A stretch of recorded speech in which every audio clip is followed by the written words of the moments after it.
Why are you boring? Yeah, I ask myself that frequently.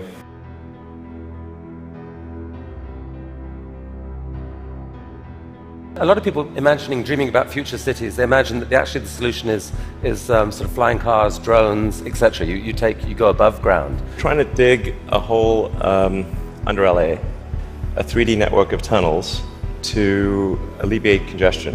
I think one of the most soul-destroying things is traffic. It takes away so much of your life, and it's horrible.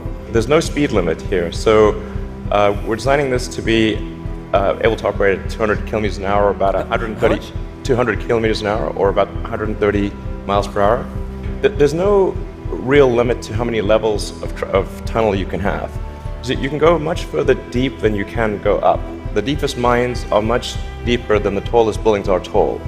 I mean, you started Tesla with the goal of persuading the world that electrification was the future of cars. Yeah, cross country from LA to New York by the end of the year, fully autonomous. By the end of the year, you're saying someone's going to sit in a Tesla without touching the steering wheel, tap in New York, off it goes, won't have to ever touch the wheel by the end of 2017. We should be able to go all the way from a parking lot in California to a parking lot in New York, no controls touched at any point during the entire journey. So this is allowing you to dream of this really ambitious idea of sending like many people to Mars in 10 or 20 years time, I guess. Yeah. In the next 20 years.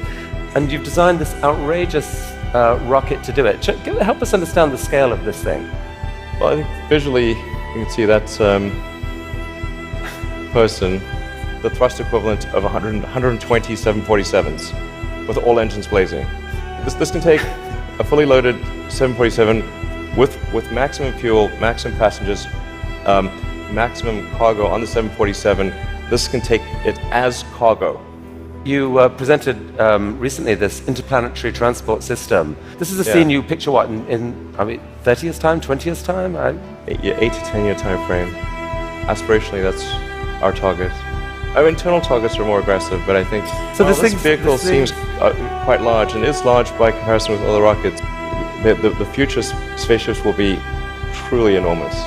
Sustainable energy will happen no matter what. If there was no Tesla, it would have to happen out of necessity. It's tautological.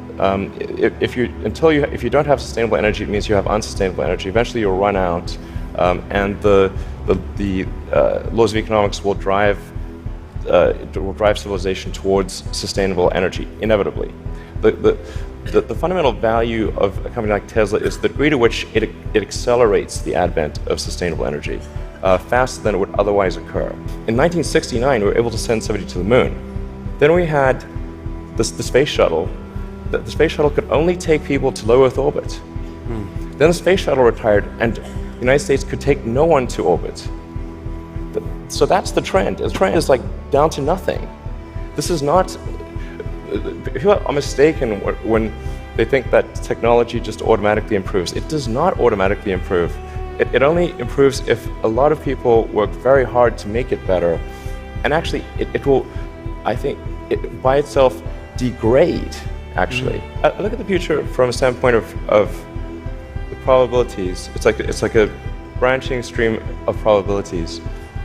And there are actions that we can take that affect those probabilities, or that accelerate one thing or slow down another thing, introduce something new to the probability stream. That in your mind you dream this stuff, you dream stuff that no one else would dare dream, or no one else would be capable of dreaming at the level of complexity that you do. The fact that you do that, Elon Musk, is a really remarkable thing.